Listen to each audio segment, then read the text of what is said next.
Welcome back. આજે આપણે એક નવો ટોપિક છે એને ડિસ્કસ કરવાના છીએ અને એ નવો ટોપિક જે છે એની અંદર સંપૂર્ણ રીતે ડિટેલમાં માહિતી લેવાના છીએ કે કોઈ પણ સજીવ છે એની અંદર રાસાયણિક તંત્ર, ઇન શોર્ટ કહીએ તો અંતઃસ્રાવી તંત્ર, એન્ડોક્રાઇન સિસ્ટમ છે એ કેવી રીતે વર્ક કરે છે ને એના માટે આપણે ડિટેલ સ્ટડી લેવાના છે. હવે સામાન્ય રીતે કોઈ પણ સજીવ જુઓ તો કોઈ પણ સજીવ છે એની અંદર બે નિયામકી તંત્ર હોય, બરાબર. આપણે કહીએ છીએ કે આપણા બોડીની અંદર આખી જે દેહધાર્મિક પ્રક્રિયાઓ ચાલુ છે, બધી જ દેહધાર્મિક ક્રિયાઓ છે એ એકબીજા સાથે નિયમનમાં ચાલે છે, બરાબર. તો એ બધી જ દેહધાર્મિક ક્રિયાઓ છે એ એક સાથે જ્યારે નિયમનમાં ચાલે છે ત્યારે એમને કંટ્રોલ કરવા માટે આપણા બોડીની અંદર, આપણા શરીરની અંદર કોઈ ચોક્કસ પ્રકારના તંત્ર હોવા જોઈએ, સિસ્ટમ્સ હોવી જોઈએ. અને એ રીતે આપણે વિચારીએ તો જ્યારે મગજ કામ કરે છે આપણું, ત્યારે સાથે સાથે શરીરના બીજા અંગો પણ કામ કરે છે. ફોર એક્ઝામ્પલ, આપણે ફિઝિકલી કોઈ પણ વર્ક હાથ વડે કરીએ છીએ તો આપણા પેટની અંદર, પાચન માર્ગની અંદર ખોરાકના ઘટકો છે એમના પાચનની પ્રક્રિયા પણ ચાલુ રહે છે. તો એવી રીતે અલગ અલગ એંગલથી જોઈએ તો અહીંયા આગળ આપણી પાસે બેસ્ટ ઓપ્શન છે કે આપણા બોડીની અંદર બધા જ ક્રિયાઓ, એટલે કે આપણે કોઈ શારીરિક ક્રિયાઓ કરીએ છીએ, સાથે સાથે શરીરની અંદર દેહધાર્મિક ક્રિયાઓ કરીએ છીએ, બરાબર. શારીરિક ક્રિયા એટલે ભાગદોડનું કામ, બરાબર, એ શારીરિક ક્રિયાનું એક એક્ઝામ્પલ લઈ શકીએ. અને દેહધાર્મિક ક્રિયા એટલે તો કે રુધિરાભિસરણ તંત્ર વડે, ખાસ કરીને હૃદયના પમ્પિંગ દ્વારા રુધિર જે છે એને આખા શરીરની અંદર પહોંચાડે. તો આ જે છે એક દેહધાર્મિક ક્રિયાનું એક્ઝામ્પલ છે. તો આપણે જોઈએ છીએ કે કોઈ પણ રીતે તકલીફમાં હોઈએ તો આપણા બોડીની અંદર જે કોઈ પણ પ્રકારની શારીરિક ક્રિયાઓ છે કે દેહધાર્મિક ક્રિયાઓ છે એક સાથે ચાલતી હોય છે. તો બંને ક્રિયાઓ છે એમનો તાલમેલ કેવી રીતે થાય છે? તો કે આપણા શરીરની અંદર મુખ્યત્વે બે મુખ્ય તંત્રો આવેલા છે અને એ બે મુખ્ય તંત્ર છે એની અંદર વાત કરીએ તો પહેલું જે છે એમને આપણે કહીએ છીએ ચેતાતંત્ર અને બીજું જે છે એમને કહીએ છીએ આપણે અંતઃસ્રાવી તંત્ર, બરાબર. બે મુખ્ય તંત્ર છે, બરાબર. પહેલું જે છે એમને આપણે કહીએ છીએ ચેતાતંત્ર, બરાબર, અને બીજું આપણી પાસે છે એને કહીએ છીએ આપણે અંતઃસ્રાવી તંત્ર.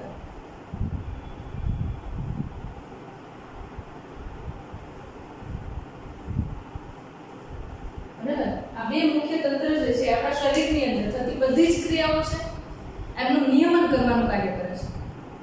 ઓકે.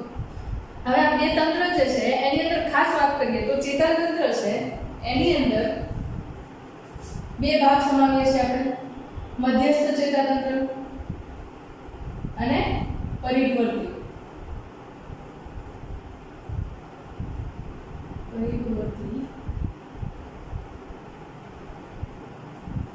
ચેતાતંત્ર. આ બે મુખ્ય ભાગ છે કે જે ચેતાતંત્રની અંદર સમાવેશ કરવામાં આવે છે, બરાબર. મધ્યસ્થ ચેતાતંત્ર એટલે શરીરની અંદર એક્ઝેક્ટ મિડલમાં આવેલા છે એ ચેતાતંત્રના ભાગને આપણે મધ્યસ્થ ચેતાતંત્રની અંદર સમાવીએ છીએ. ફોર એક્ઝામ્પલ, મગજ અને પાછળની બાજુએ જે કરોડ સ્તંભ છે એની અંદર આવેલી કરોડરજ્જુ, બરાબર. આ જે છે એ મધ્યસ્થ ચેતાતંત્રમાં આવશે. હવે આપણને ખબર છે કે આપણા શરીરની અંદર ઘણા બધા પ્રકારની અલગ અલગ ચેતાઓ હોય છે, બરાબર. હવે એ ચેતાઓ જે છે એમને નર્વ્સ તરીકે સામાન્ય ભાષાની અંદર આપણે ઓળખીએ છીએ, બરાબર. એ ચેતાઓ ક્યાંથી ઉદ્ભવે છે? તો કે આપણું મગજ છે એની અંદરથી ઘણી બધી ચેતાઓ નીકળે છે, એમને આપણે કહીએ છીએ મસ્તિષ્ક ચેતાઓ. અને આપણી જે કરોડરજ્જુ આવેલી છે એની અંદરથી ઘણી બધી ચેતાઓ નીકળે છે જેને આપણે કહીએ છીએ કરોડરજ્જુ ચેતાઓ. તો આ બંને જે ચેતાઓ છે કે આપણા શરીરના બધા જ ભાગો સુધી પ્રસરેલી છે. એ ચેતા વડે જે તંત્ર બને છે એને આપણે કહીએ છીએ પરિવર્તી તંત્ર. એટલે ચેતાતંત્રના મુખ્ય બે ભાગ થયા, મધ્યસ્થ ચેતાતંત્ર અને પરિવર્તી ચેતાતંત્ર, બરાબર. મધ્યસ્થ ચેતાતંત્રની અંદર બે ભાગ, મગજ અને કરોડરજ્જુ, બરાબર, એટલે કે બ્રેઇન એન્ડ સ્પાઇનલ કોર્ડ, બરાબર. અને બીજું જે છે એને આપણે કહીએ છીએ પરિવર્તી ચેતાતંત્ર, જે મગજમાંથી અને કરોડરજ્જુમાંથી નીકળતી ચેતાઓ છે કે શરીરની અંદર આવેલા બધા જ ભાગો છે એના સુધી મગજ દ્વારા કે કરોડરજ્જુ દ્વારા આવતો સંદેશો છે એમને પહોંચાડવાનું કામ કરે છે, બરાબર. તો એને આપણે કહીએ છીએ પેરિફેરલ નર્વસ સિસ્ટમ એટલે કે પરિવર્તી ચેતાતંત્ર. મગજમાંથી નીકળતી ચેતાઓને આપણે કહીએ છીએ મસ્તિષ્ક ચેતાઓ અને કરોડરજ્જુમાંથી નીકળતી ચેતાઓને કરોડરજ્જુ ચેતાઓ કહીએ છીએ, બરાબર. તો આ બંને વડે ચેતાતંત્ર જે છે એમનું સંપૂર્ણ કાર્ય શરીરની અંદર વહેંચાયેલું છે, બરાબર. હવે આપણો જે ખાસ ફોકસનો ટોપિક છે કયો છે તો કે અંતઃસ્રાવી અંતઃસ્રાવી તંત્ર. બરાબર. અંતઃસ્રાવી તંત્ર જે છે એની અંદર કેવી રીતે કાર્ય થાય છે એ આપણા માટે સૌથી અગત્યનું છે.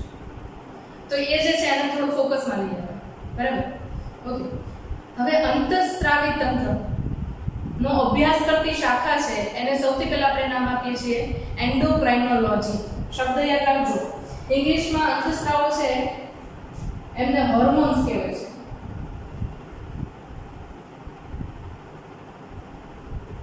બરાબર. એને આપણે કહીએ છીએ હોર્મોન્સ. ઇંગ્લિશમાં અંતઃસ્રાવને આપણે કહીએ છીએ હોર્મોન્સ. હવે આ હોર્મોન્સ જે છે બરાબર એક પ્રકારના રાસાયણિક સંદેશાવાહકો છે. રાસાયણિક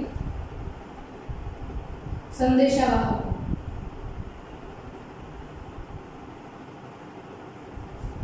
કેમિકલ મેસેન્જર્સ. બરાબર. એ શું કરે છે તો કે કોઈ કેમિકલના સ્વરૂપની અંદર એક જગ્યાએથી કોઈ મેસેજ છે પાસ આઉટ કરવામાં આવે છે અથવા તો એવું કહું કે બ્લડની અંદર છૂટો કરવામાં આવે છે. અને આપણને ખબર છે કે આપણા બોડીની અંદર રુધિરાભિસરણ તંત્ર જે છે એક કાર્ય છે સૌથી અગત્યનું કાર્ય કે શરીરના કોઈ પણ ભાગો છે એમને કોઈ પણ મટીરીયલ છે પહોંચાડવું છે તો એ આપણે એ પ્રવાહીના માધ્યમ વડે એટલે કે રુધિરના માધ્યમ વડે એક જગ્યાએથી બીજી જગ્યાએ ટ્રાન્સફર કરીએ છીએ. બરાબર. તો અહીંયા આગળ અમુક પ્રકારના રાસાયણિક ઘટકો જે છે એમને રુધિરની અંદર મુક્ત કરવામાં આવે છે. કોના વડે મુક્ત કરવામાં આવે છે અંતઃસ્રાવને? તો કે અંતઃસ્રાવને મુક્ત કરવા માટે એક પ્રકારની અંતઃસ્રાવી ગ્રંથિઓ હાજર હોય છે. બરાબર. એને આપણે કહીએ છીએ અંતઃસ્રાવી ગ્રંથિઓ.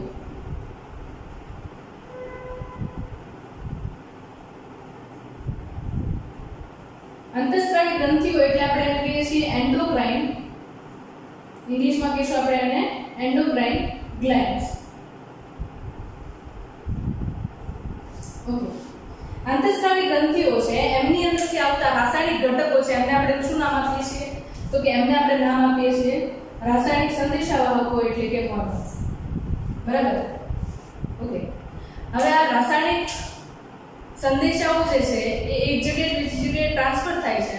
એનો મતલબ કે આ સંદેશાઓને ગ્રહણ કરવા માટે જે તે ટાર્ગેટ ટિશ્યુ હશે, ટાર્ગેટ પેશી હશે. તો ટાર્ગેટ ટિશ્યુ કે પેશી કેવી રીતે હોય એનો હમણાં હું તમને ખ્યાલ આપું છું. પણ આપણે વાત કરતા હતા એન્ડોક્રાઇનોલોજી. અહીંયા આપણે શું નામ આપ્યું આપણે એન્ડોક્રાઇન ગ્લેન્ડ્સ. તો જે શાખાની અંદર અંતઃસ્રાવો એટલે કે હોર્મોન્સ અને અંતઃસ્રાવી ગ્રંથિઓ એટલે કે એન્ડોક્રાઇન ગ્લેન્ડ્સ એમનો અભ્યાસ થતો હોય એવી શાખાને આપણે કહીએ છીએ એન્ડોક્રાઇનોલોજી. એને આપણે કહીએ છીએ એન્ડોક્રાઇનોલોજી.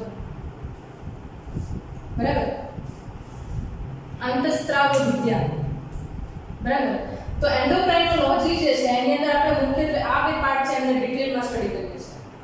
અને આખું જે તમે ચેપ્ટર જુઓ છો એની અંદર તમે અંતઃસ્રાવો અને અંતઃસ્રાવી ગ્રંથિઓ જે છે એમના વિશે ડિટેલમાં સ્ટ્રક્ચર જોવાનું છે. બરાબર. ઓકે. નેક્સ્ટ આગળ વાત કરીએ કે અહીંયા આગળ આપણે એક એક્ઝામ્પલ તરીકે લઈએ. લગભગ બધાએ આ ગ્રંથિ છે એનું નામ સાંભળ્યું છે. બરાબર. જેના આપણે કહીએ છીએ સ્વાદુપિંડ. બરાબર. જેના આપણે કહીએ છીએ સ્વાદુપિંડ. એક એક્ઝામ્પલ તરીકે અહીંયા આગળ આપણે સ્વાદુપિંડને સમજવાની ટ્રાય કરીએ. ઓકે. સ્વાદુપિંડ જે છે એના માટે એક સ્પેશિયલ વર્ડ યુઝ થાય છે. એને આપણે કહીએ છીએ અંતઃસ્રાવી અને બહિઃસ્રાવી બંને પ્રકારની ગ્રંથિ તરીકે ઓળખવામાં આવે છે. તમે 10મા ધોરણની અંદર ભણાવશો ત્યાં આગળ તમે ગ્રંથિઓ છે એમના માટે માહિતી લીધેલી છે. બરાબર. તો અહીંયા આગળ સ્વાદુપિંડ જે છે એને આપણે બે પ્રકારની ગ્લેન્ડ કહીએ છીએ. અંતઃસ્રાવી ગ્રંથિ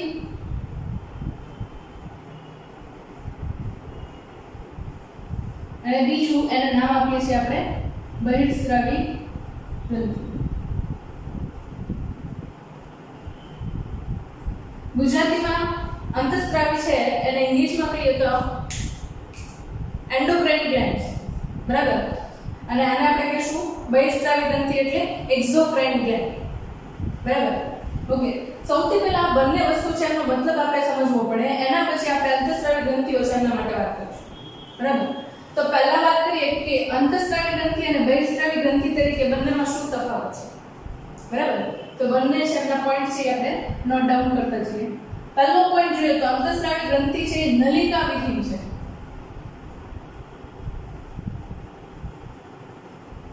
બરાબર. ડક્ટલેસ ગ્લેન્ડ તરીકે ઓળખવામાં આવે છે. નલિકા વિહીન ગ્રંથિ તરીકે એને ઓળખવામાં આવે છે.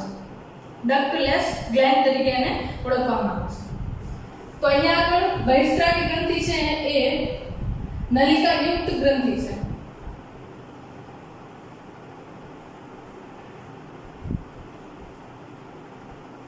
એટલે કે કોઈ પણ પ્રકારનો મટીરીયલ છે આપણે બનાવ્યું છે અને એને કોઈ પણ જગ્યાએ ટ્રાન્સફર કરવું છે તો એ ચોક્કસ પ્રકારે નલિકાયુક્ત માર્ગ પસંદ કરશે અને એની અંદરથી મટીરીયલ છે એ બહાર જશે. બરાબર. સિમ્પલ વે ની અંદર એક્સપ્લેન કરી દઉં તમને. ફોર એક્ઝામ્પલ, ધારો કે આ જે છે આપણા પાચન માર્ગ છે એની અંદર પક્વાશયનો ભાગ છે. પક્વાશય છે આપણને ખબર છે કે નાના આંતરડા પક્વાશય છે એ જઠર અને નાના આંતરડાનો વચ્ચેનો અથવા તો એ જોડાણનો ભાગ છે. અને નાના આંતરડાની અંદર કહીએ તો પક્વાશય, મધ્યાંત્ર અને શીર્ષાંત્ર ત્રણ ભાગ છે. એમાં સૌથી પહેલો ભાગ છે જેને આપણે કહીએ છીએ પક્વાશય. બરાબર. એ પક્વાશય જે છે એનો પાસ છે ત્યાં આગળ તમને સ્વાદુપિંડ છે એ પર્ણ સ્વરૂપે આવેલી ગ્રંથિ જેવી જોવા મળશે. આ કંઈક જુઓ તો સ્વાદુપિંડ જે છે એ આ પ્રકારની ગ્રંથિ તરીકે તમને જોવા મળશે. હવે સામાન્ય રીતે જ્યારે જોઈએ છીએ ત્યારે સ્વાદુપિંડ જે છે મુખ્યત્વે કઈ પ્રક્રિયામાં ભાગ લે છે તો કે પાચન તંત્રની એકદમ નજીક છે અને બીજું કે પાચનની પ્રક્રિયામાં ભાગ લે છે સહાયક પાચક ગ્રંથિ છે. બરાબર. એ સહાયક પાચક ગ્રંથિ છે. તો સહાયક પાચક ગ્રંથિ છે એટલે પાચક રસનો સ્ત્રાવ કરશે. બરાબર. સ્વાદુપિંડમાંથી આવતો જે પાચક રસ છે એને આપણે કહીએ છીએ સ્વાદુરસ. બરાબર. Pancreatic juice. સ્વાદુપિંડને ઇંગ્લિશમાં આપણે પેન્ક્રિયાસ કહીએ છીએ અને એમાંથી આવતું જે મટીરીયલ છે જ્યુસ છે એને કહીએ છીએ આપણે પેન્ક્રિયાટિક જ્યુસ. બરાબર. તો સ્વાદુપિંડ જે છે એમની અંદર તમે જુઓ તો કોષો જે છે એ બે પ્રકારના હોય છે. એક પ્રકારના કોષો છે એને આપણે કહીએ છીએ અંતઃસ્ત્રાવી કોષો, બીજા જે કોષો છે એને કહીએ છીએ બહિઃસ્ત્રાવી કોષો. હવે બહિઃસ્ત્રાવી કોષો જે છે ને એનું જ કામ છે કે પેન્ક્રિયાટિક જ્યુસ એટલે કે સ્વાદુરસ બનાવે. સ્વાદુરસ એટલે એક પ્રકારનો પાચક રસ. બરાબર. જે પાચનની પ્રક્રિયામાં મદદ કરશે. બરાબર. વધારે ડિટેલ તમારે જોતી હોય તો તમે ચેપ્ટર નંબર 16 છે એને સ્ટડી કરો એટલે તમને આઈડિયા આવી જશે. બરાબર. મનુષ્યમાં પાચન તંત્ર છે એનો અભ્યાસ કરો એટલે તમને સ્વાદુપિંડ છે એના માટેની બધી જ ઇન્ફોર્મેશન છે એ ખબર પડી જશે. અને બીજું કે આગળ આપણે સ્વાદુપિંડ છે સ્પેશિયલી અંતઃસ્ત્રાવી અને બહિઃસ્ત્રાવી ગ્રંથિ તરીકે જોવાના છે ત્યારે તમને વધારે ખ્યાલ આવશે. બરાબર. તો અહીંયા આપણે સ્વાદુરસ જે છે એ બહિઃસ્ત્રાવી ગ્રંથિ છે એમના વડે બનાવવામાં આવે છે. હવે બહિઃસ્ત્રાવી ગ્રંથિઓના જે કોષો છે એમના વડે જે સ્વાદુરસ બને છે એ ચોક્કસ પ્રકારની નલિકા જેને સ્વાદુરસ નલિકા અથવા તો સ્વાદુપિંડ નલિકા તરીકે ઓળખવામાં આવે છે.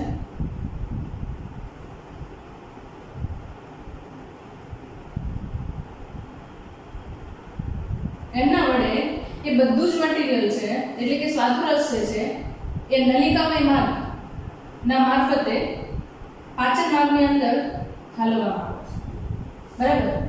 તો આ પ્રકારે જ્યારે કોઈ પણ ગ્રંથિ છે એમના વડે બનેલો સ્ત્રાવ છે અથવા તો કોઈ પણ મટીરીયલ છે એ નલિકાયુક્ત માર્ગ વડે દાખલ કરવામાં આવે ત્યારે એવા પ્રકારની ગ્રંથિઓ એને આપણે બહિઃસ્ત્રાવી ગ્રંથિ કહીએ છીએ. ઓકે. તો અહીંયા આપણે જોઈએ અંતઃસ્ત્રાવી ગ્રંથિ. અંતઃસ્ત્રાવી ગ્રંથિ જે છે એનું સ્પેશિયલ ફીચર છે કે એ પોતે જે કોઈ પણ મટીરીયલ બનાવે છે એ નલિકાની અંદર ક્યારેય સ્ત્રાવ કરતા નથી. તો એ ક્યાં સ્ત્રાવ કરે તો કે એનો સ્ત્રાવ જે છે સીધો રુધિરમાં થશે.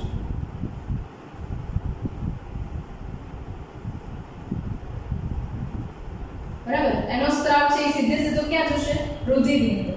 હવે આપણને એમ થાય કે રુધિરમાં કેમ જાય તો તમને ખબર હશે કે સહેજ પણ આપણને ક્યાંય પણ વાગે ને ઇવન નાની ટાટલી છે કે પિન છે એ પણ કોઈ જગ્યાએ વાગી હોય ને તો ત્યાંથી પણ લોહી નીકળે છે. એનો મતલબ એવો કે બોડીના કોઈ પણ ભાગની અંદર આપણે પહોંચીએ છીએ તો ત્યાં આગળ રુધિર જે છે એકમાત્ર માર્ગ છે કે જે બધા જ પ્રકારના દ્રવ્યો છે એમને એક જગ્યાએથી બીજી જગ્યાએ ટ્રાન્સફર કરે છે. બરાબર. તો આપણા માટે સ્પેશિયલી અહીંયા આગળ આખા શરીરની અંદર કોઈ પણ જગ્યાએ કોઈ પણ મટીરીયલ પહોંચાડવું છે તો એ જે છે એ રુધિર છે. એટલે અંતઃસ્ત્રાવો જે છે એનું શું છે તો કે એ કોઈ એક જગ્યાએ ઉત્પન્ન થતા હોય અને શરીરના કોઈ બીજા જ ભાગ પર અસર કરતા હોય. ફોર એક્ઝામ્પલ હું તમને એવું કહું કે સ્વાદુપિંડ છે એમાંથી આવતો ઇન્સ્યુલિન અંતઃસ્ત્રાવ છે તો મોટા ભાગે શરીરના બધા જ કોષો છે એમના ઉપર કામ કરે છે. બરાબર. તો એવું તો પોસિબલ નહીં બને કે આવી નાની નલિકાઓ છે એ શરીરના બધા જ કોષો સુધી પહોંચાડે. તો એના કરતાં બેસ્ટ ઓપ્શન છે ને કે રુધિર છે એની અંદર ડાયરેક્ટ એ મટીરીયલ નાખી દો. રુધિર જ્યારે પહોંચે છે ત્યારે સાથે સાથે એ કેમિકલ્સ છે એ પણ પહોંચી જશે. બરાબર.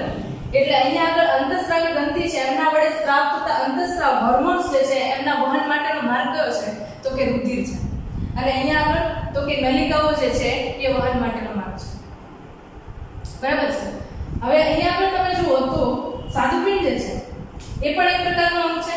એની અંદર પણ ચયાપચયની પ્રક્રિયા થતી હોય એટલે ઓક્સિજન અને કાર્બન ડાયોક્સાઇડ થી બનતા હોય અને વપરાતા હોય તો એના નિકાલ માટે રુધિર આવશે.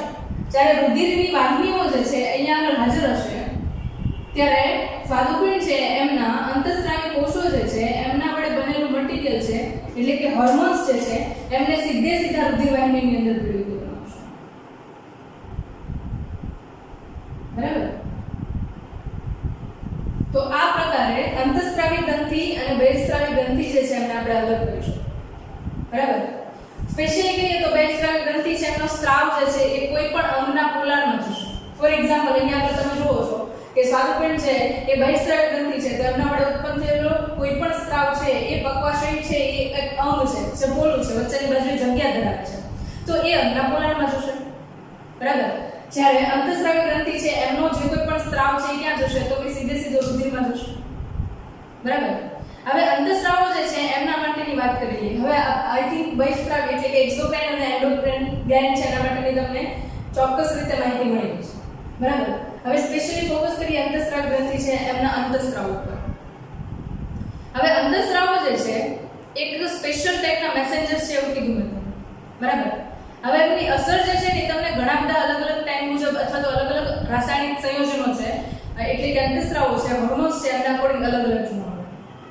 ફોર એક્ઝામ્પલ તમને કહું તો અમુક હોર્મોન્સ છે આપણને થોડા ટાઈમ પૂરતા જોવા મળે, અમુક હોર્મોન્સ છે કલાકોમાં જોવા મળે, અમુક હોર્મોન્સ છે દિવસોના દિવસો સુધી જોવા મળે, વર્ષો સુધી હોય અને અમુક હોર્મોન્સ છે આપણે જ્યારે જન્મ લઈએ છીએ ત્યારથી લઈને મૃત્યુ થાય ત્યાં સુધી જોવા મળે છે. ઓકે. અમુક હોર્મોન્સ છે એમની અસર છે ટૂંકા ગાળાની હોય અને અમુક હોર્મોન્સ છે એમની અસર છે ઘણા બધા લાંબા ટાઈમની હોય છે. એટલે હોર્મોન્સ જે છે અંતઃસ્રાવો જે છે એમની ચોક્કસ પ્રકારની ક્રિયાવિધિ અને એમના જીવનની અંદર ચોક્કસ પ્રકારનો રોલ છે એના આધારે અલગ અલગ ગ્રંથિ છે એમના વડે અલગ અલગ પ્રકારના અંતઃસ્રાવો આવે છે. બરાબર. તો આ ટોટલી જે બેઝિક ઇન્ફોર્મેશન જે છે એ હોર્મોન્સ શું છે, અંતઃસ્રાવી ગ્રંથિ શું છે એના માટે. હવે એક વસ્તુ વિચારીએ તો અહીંયા આગળ આપણે બે નિયામકી તંત્ર લીધા, એક ચેતાતંત્ર લીધું અને બીજું કયું લીધું અંતઃસ્રાવી તંત્ર લીધું. આ બે નિયામકી તંત્ર જે છે એમના વડે આખી પ્રોસેસ જે છે એને આપણે મેઇન્ટેન કરીએ છીએ.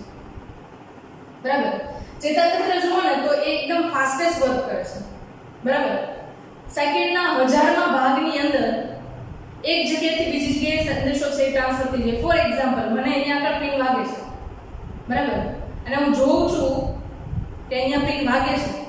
ક્યારે ખબર પડે તો કે મને અહીંયા પિન ટચ કરે છે એટલે મને ખબર પડે છે કે ના મને અહીંયા કંઈક વાગ્યું છે. બરાબર. તો હજી તો હું જોઉં છું અહીંયા આગળ એનો મીનિંગ એવું કે મારા અહીંયા બોડીના ભાગની અંદરથી સંદેશો છે મગજ સુધી પહોંચી ગયો. બરાબર. અને મગજ સુધી એ સંદેશો પહોંચી ગયો એટલે આંખને એને કીધું કે તું જોતો અહીંયા આગળ શું થયું છે એટલે આંખ છે ત્યાં આગળ જોવે છે કે અહીંયા કોઈ પિન મારી છે. બરાબર. એટલે તમે વિચારી નથી શકતા એટલું ઝડપી તો ચેતાતંત્ર છે એને એક જગ્યાએથી બીજી જગ્યાએ વહન કરી લીધું છે. બરાબર.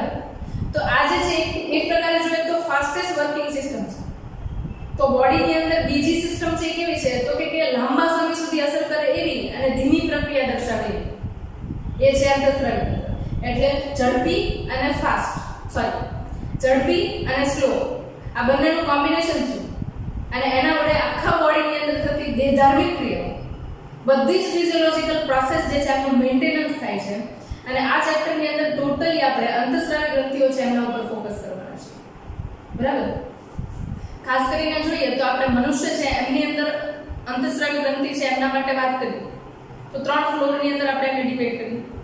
ઉપરનો ફ્લોર, વચ્ચેનો ફ્લોર અને નીચેનો ફ્લોર. આ 3 પાર્ટની અંદર આપણે ગ્લેન્ડ્સ જે છે એમને ડિફરન્શિએટ કરીએ જેના કારણે તમને નામ યાદ રાખવામાં ઈઝી રહે. બરાબર. સૌથી પહેલા વાત કરીએ તો મગજ છે આપણું. બરાબર. ત્યાં આગળ બે મુખ્ય આમ જોઈએ તો 3 છે પણ બે જે છે એને મેઇન આપણે ખાસ ફોકસમાં લઈએ છીએ કારણ કે એ જે છે બાકીના શરીરની અંદર આવેલી નીચેની બાજુએ જેટલી પણ ગ્રંથિ આવેલી છે એ બધાનું મેન્ટેનન્સ કરવાનું કામ કરે છે. બરાબર. તો અહીંયા આગળ મગજની અંદર મુખ્યત્વે 3 ગ્રંથિ છે. એમાં પહેલી જે છે એનું નામ છે હાઇપોથેલેમસ. 3 પાર્ટની અંદર ડિવાઇડ કરીએ તમને જલ્દીથી યાદ રહી જાય. રાઈટ.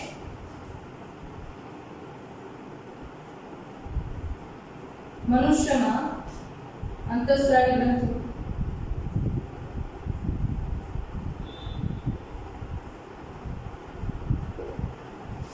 ઓકે અંતઃસ્રાવી ગ્રંથિઓ જે છે એમાં પહેલું જે છે એ વાત કરીએ આપણે હાઇપોથેલેમસ ઓકે આ જે છે પહેલો સેક્શન છે એની અંદર લઈએ એ હાઇપોથેલેમસ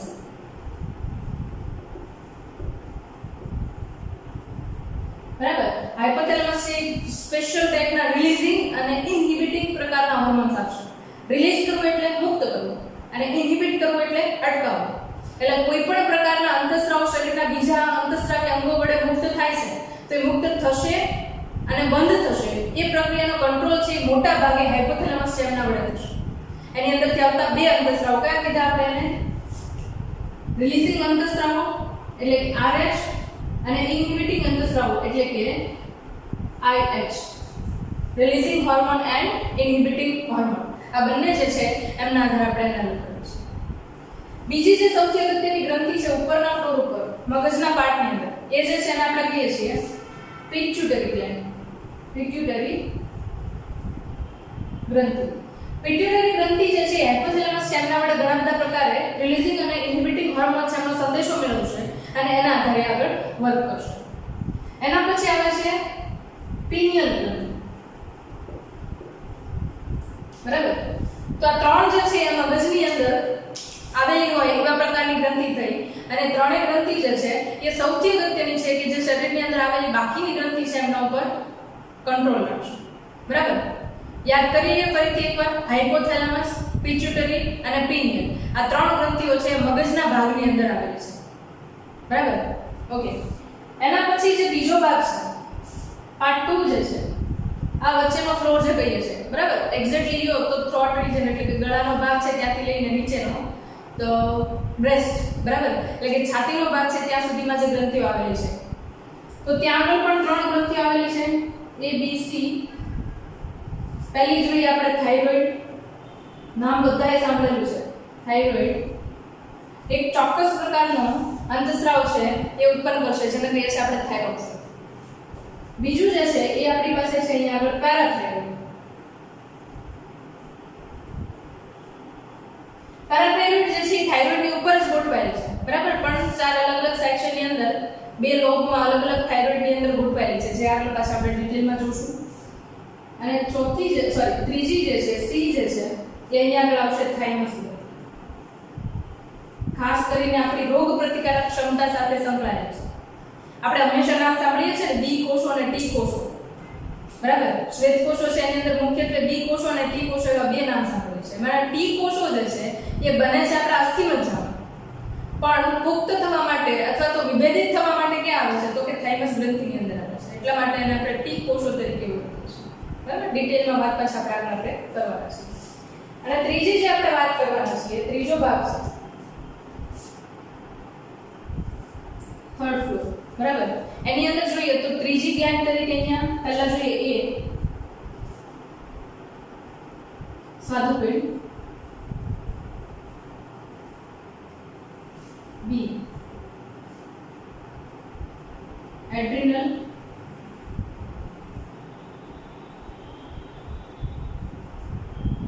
C અંડપિંડ જો માદા હોય તો એની અંદર અંડપિંડ અને નર હોય તો એની અંદર શુક્રપિંડ બરાબર ટોટલ આ જે છે મુખ્ય અંતઃસ્રાવી ગ્રંથિઓ છે કે જે શરીરની અંદર મેજોરિટી પ્રોસેસ થાય છે એમની અંદર ફંક્શન કરે છે એક્ઝેક્ટલી તમને કીધું ને કે આમાંથી કોઈ પણ એક ગ્રંથિ છે પોતાનું ફંક્શન પ્રોપર વેમાં નહીં કરે તો માણસને જીવવું મુશ્કેલ થઈ જશે મનુષ્ય છે એનું જીવન છે ઝડપથી જતું રહેશે બરાબર એટલે ઇન શોર્ટ કહું તો બધા જ પ્રકારના અંતઃસ્રાવ છે આપણા બધા જ પ્રકારની દેહધાર્મિક ક્રિયાઓ ઉપર ડાયરેક્ટ કે ઇનડાયરેક્ટ પ્રકારનો કંટ્રોલ ધરાવે છે બરાબર ઓકે હવે માત્ર આટલા જ ભાગ છે કે જે ગ્રંથિઓ છે અંતઃસ્રાવી ગ્રંથિ તરીકે વર્તે છે ના એના સિવાયની બીજી ઘણી ગ્રંથિઓ છે અથવા તો બીજા ઘણા એવા કોષો છે કે જે અંતઃસ્રાવનો સ્ત્રાવ કરે છે પણ મુખ્યત્વે જોઈએ તો મુખ્ય કાર્ય તરીકે એ નથી ધરાવતા અમુક કોષો જે છે એ કાર્ય કરવા માટે રૂપાંતરિત થયેલા છે બરાબર ફોર એક્ઝામ્પલ આપણે પાચન માર્ગની વાત કરીએ ગેસ્ટ્રોઇન્ટેસ્ટિનલ ટ્રેક્ટ બરાબર તો ગેસ્ટ્રોઇન્ટેસ્ટિનલ ટ્રેક્ટ એટલે કે પાચન માર્ગ જે છે એની અંદરની ગ્રંથિઓ છે એમાં પણ ઘણા બધા કોષો આવેલા છે કે જે પોતે અંતઃસ્રાવનો સ્ત્રાવ કરે છે. ફોર એક્ઝામ્પલ સિક્રીટીન, પેન્ક્રિયોઝાઇમિન, બરાબર, પેન્ક્રિયોઝાઇમિન, સિક્રીટીન, આવા પોલિસિસ્ટોકાઇનિન, બરાબર, આવા ઘણા બધા અલગ અલગ હોર્મોન્સ છે એ તમને જોવા મળે છે. અને આ હોર્મોન્સ જે છે એ પણ પાચનની પ્રક્રિયા માટે ઘણા બધા ઉપયોગી છે. એવી જ રીતે મૂત્રપિંડ છે એની અંદરથી ઇરિથ્રોપોઇટિન હોર્મોન આવે છે, બરાબર, હૃદય છે એમની અંદરથી પણ હોર્મોન આવે છે, બરાબર. તો આ બધા જ જે છે એ અલગ અલગ પ્રકારની ગ્રંથિઓ છે એ અન્ય રીતે કાર્ય કરે છે અને અંતઃસ્રાવો છે એમના માટે પણ કાર્ય કરે છે. તો એના નામ પણ આપણે સ્પેશિયલી યાદ રાખશું, બરાબર. તો અન્ય અંગો તરીકે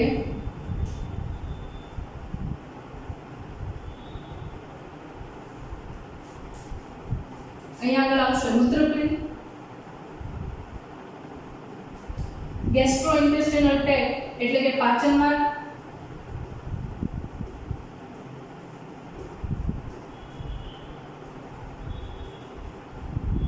પાચન માર્ગની ગ્રંથિઓ, હૃદય,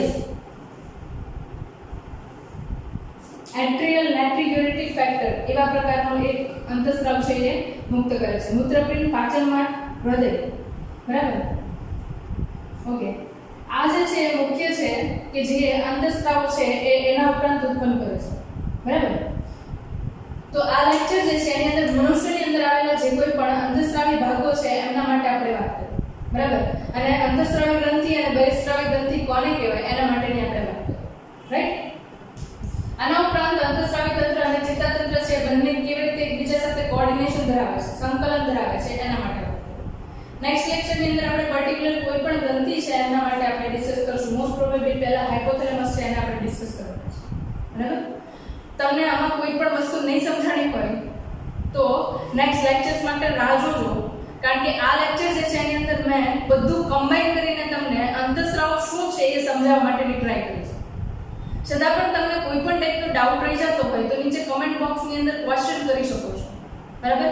પણ એટલું ખાસ ધ્યાન રાખજો કે આપણે એજ્યુકેટેડ છીએ અને એજ્યુકેશન લેવા માટે જ વાત કરીએ છીએ, તો કેરફુલી કમેન્ટ જે છે એ રિસ્પેક્ટફુલ આવે એનું ધ્યાન રાખજો, બરાબર. તો અહીંયા સુધી લેક્ચર છે એને રાખીએ છીએ.